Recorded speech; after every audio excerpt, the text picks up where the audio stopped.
का। देखिए, जहां तक बंगाल इलेक्शन की बात की जाए, अगर देखा जाए वहां पर लोग बिल्कुल इंतजार में है कि मजलिस को कामयाबी मिलेगी या नहीं मिलेगी। लेकिन मैं इस चीज का खुलासा करना चाहूंगा, जिस तरह से जब शुरुआत में एक समय ऐसा लग रहा था कि मजलिस का लहर यहां पर बंगाल में होगा, लेकिन ऐसा कुछ नहीं नजर आया, क्योंकि बैरिस्टर असदुद्दीन ओवैसी साहब यहां पर अपने सीटों का अनाउंस करने में भी लेट कर गए। लेकिन फिलहाल अगर बात की जाए यहां पर बंगाल इलेक्शन की और खासतौर से मजलिस की अगर बात की जाए, तो दो सीट फिर भी बहुत ही चर्चे में रहे हैं। एक उत्तर दिनाजपुर और एक सागर दिघी, जो दो विधानसभा सीट है, उसमें थोड़ी सी मजबूत है मजलिस, थोड़ी सी उम्मीद है कि उसमें से कामयाबी मिलेगी।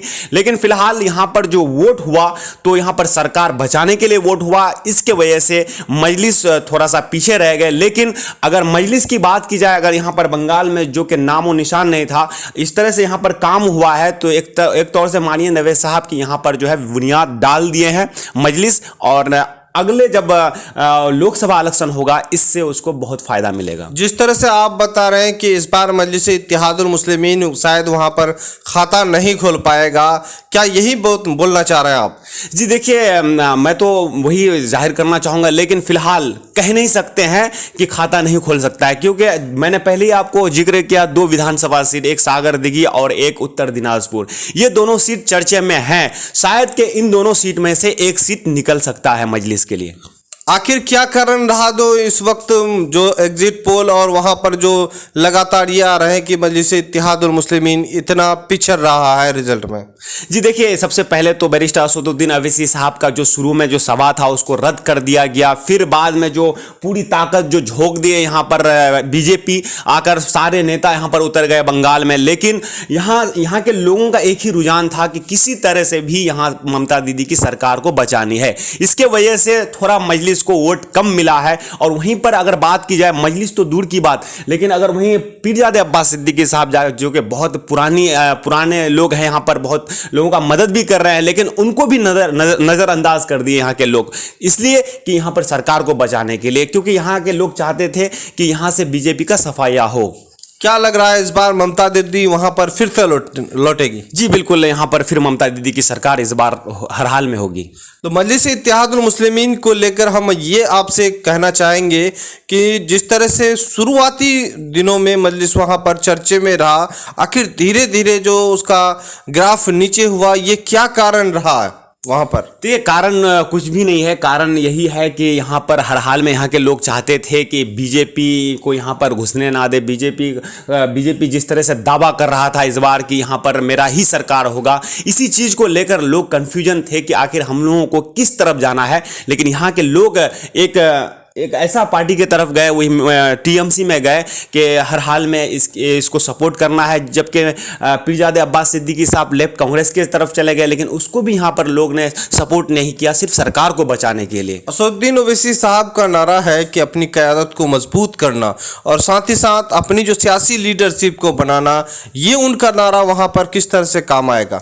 जी बिल्कुल काम आएगा, नहीं काम आ चुका है, क्योंकि मजलिस यहाँ पर एंट्री नहीं की थी, इस बार विधानसभा में एंट्री की है और मजबूती के साथ लोग काम भी किए और बंगाल के लोग इस पार्टी को भी जाने। क्योंकि बिहार में जब इलेक्शन हुआ, बिहार में बड़ी कामयाबी मिली मजलिस को, और एक समय ऐसा लग रहा था कि बंगाल से भी उनको कामयाबी मिलेगी। इसलिए कामयाबी मिलेगी क्योंकि बंगाल और बिहार सटे हुए हैं, तो बिहार का प्रभाव बंगाल में पड़ता हर हाल में। लेकिन यहाँ के लोग जो है मोमेंट बनाया, यहाँ के लोग रुझान बनाया कि किसी तरह से भी ममता दीदी की सरकार को बचाना है और यहाँ से बीजेपी को सफाया करना है। ऐसा तो नहीं लग रहा है कि मजलिस इत्तेहादुल मुस्लिमीन के तरफ से जो सीटों का ऐलान किया और वहां पर जो चुनाव लड़ने का ऐलान किया चौथे चरण के करीब में, तो ये लेट कहीं ना कहीं ये दुरुस्त साबित नहीं हो सकता असदुद्दीन ओवैसी के लिए?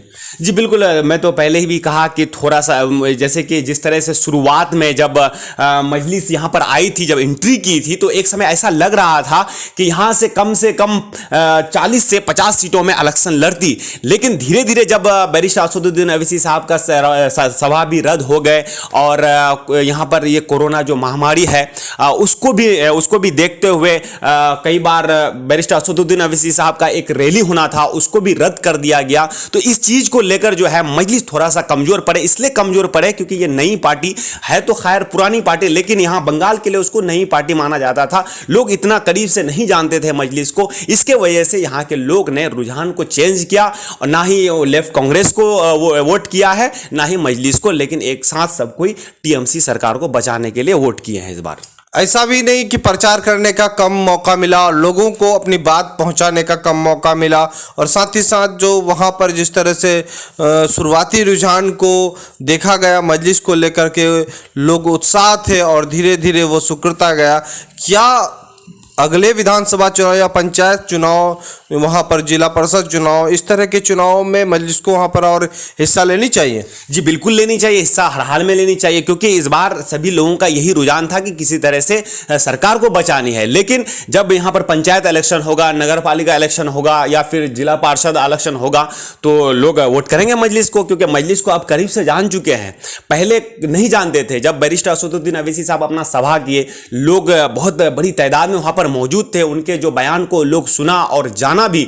और बिहार में जब बिहार के जो 5 विधायक जो आज काम कर रहे हैं, यहां पर भी जो सटे हुए जिले हैं, लोगों को मालूम पड़ रहा है कि मजलिस के विधायक क्या कर सकते हैं।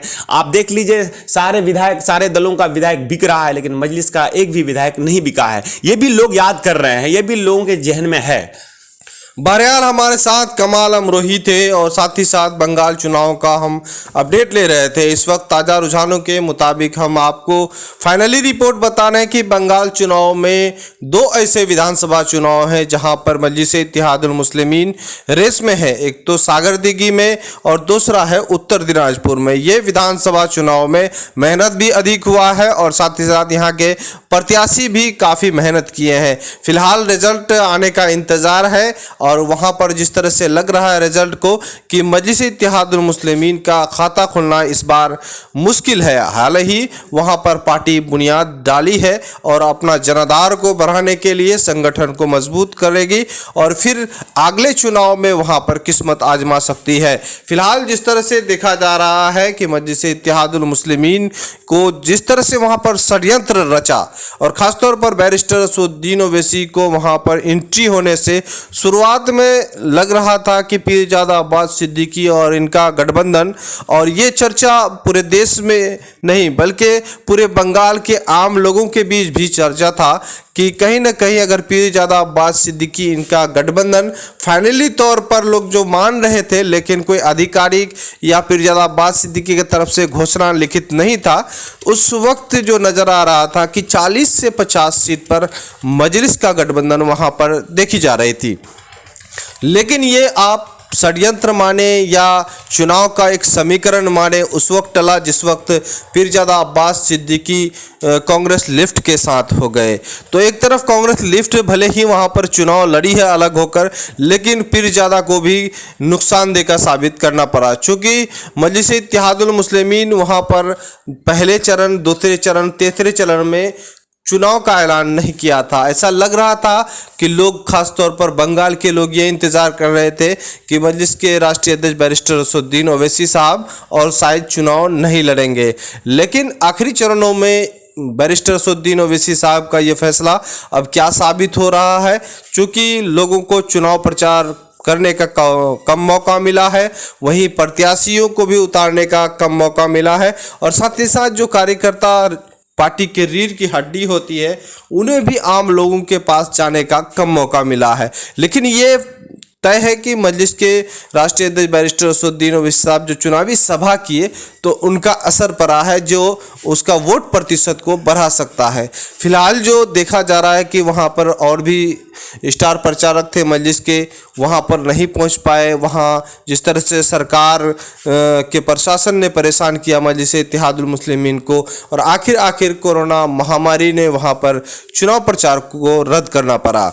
इस तरह से देखा जा रहा है कि बंगाल चुनाव में मजलिस इत्तेहादुल मुस्लिमीन के लिए अच्छा संकेत नहीं मिल रहा है। बहरहाल जो हमने रिपोर्ट बताया है वो बिल्कुल ज़मीनी रिपोर्ट बताया है। ऐसा नहीं कि मजलिस इत्तेहादुल मुस्लिमीन को हमने इस एग्जिट पोल में 2-4 सीट दे रहे हैं, लेकिन आपको बता रहे हैं कि वहाँ पर 2 विधानसभा में मजलिस जो है मजबूती में है। अब वहाँ के मतदाता किस तरह से वोट किए हैं, चूँकि स्थानीय लोगों से हमारी बातचीत हुई और कई लोगों ने बताया कि इस दफ़ा जो हालांकि मजलिस से नाराज नहीं है, लेकिन सरकार को बचाने के लिए पूरा प्रयास कर रहे हैं। यानी वहाँ के लोग, खासतौर पर जो मुस्लिम मतदाता है और हिंदू मतदाता है, और कुछ छात्रों से हमारी बात हुई, उन लोगों ने कहा कि इस बार जो है बदलाव करना था, लेकिन अगर बदलाव वहाँ पर होती, कहीं ना कहीं भाजपा वहाँ पर फिर से हावी होता।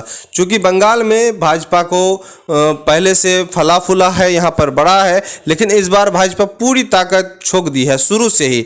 लेकिन इस वक्त लोगों के पास कोई विकल्प नहीं था, इसी वजह से वो लोग टीएमसी पर अपना सरकार बनाने के लिए वोट किए हैं। और ऐसा ही लग रहा है, हालांकि रिजल्ट आने का समय है, और साथ ही साथ बैरिस्टर असदुद्दीन ओवैसी साहब जो वहाँ पर चुनाव प्रचार किए, इनका असर पड़ा है, उनकी पार्टी बुनियाद डाली है और आगे लग रहा है कि वो पार्टी वहाँ पर और बढ़ेगी। और साथ ही साथ फिर मौका मिलेगा। अब बिहार चुनाव को ले लीजिए, बिहार में मजलिस ने पहले 6 अपने विधानसभा में प्रत्याशी उतारे थे, लेकिन वहाँ पर हार मिला था, लेकिन हिम्मत और हौसले नहीं हारे थे, चुनाव हारे थे और उनका रिजल्ट मिला। इंतज़ार करना पड़ा 5 साल। 5 साल में उन्होंने रिकॉर्ड तोड़ मतों से सीमांचल में अपना जीत दराज कराई। फिलहाल आप देख रहे हैं द मैसेज न्यूज़। इस तरह से न्यूज़ पाने के लिए हमारे चैनल को सब्सक्राइब करें, अच्छा लगे तो लाइक करें और दोस्तों को शेयर करें। खुदा हाफिज़।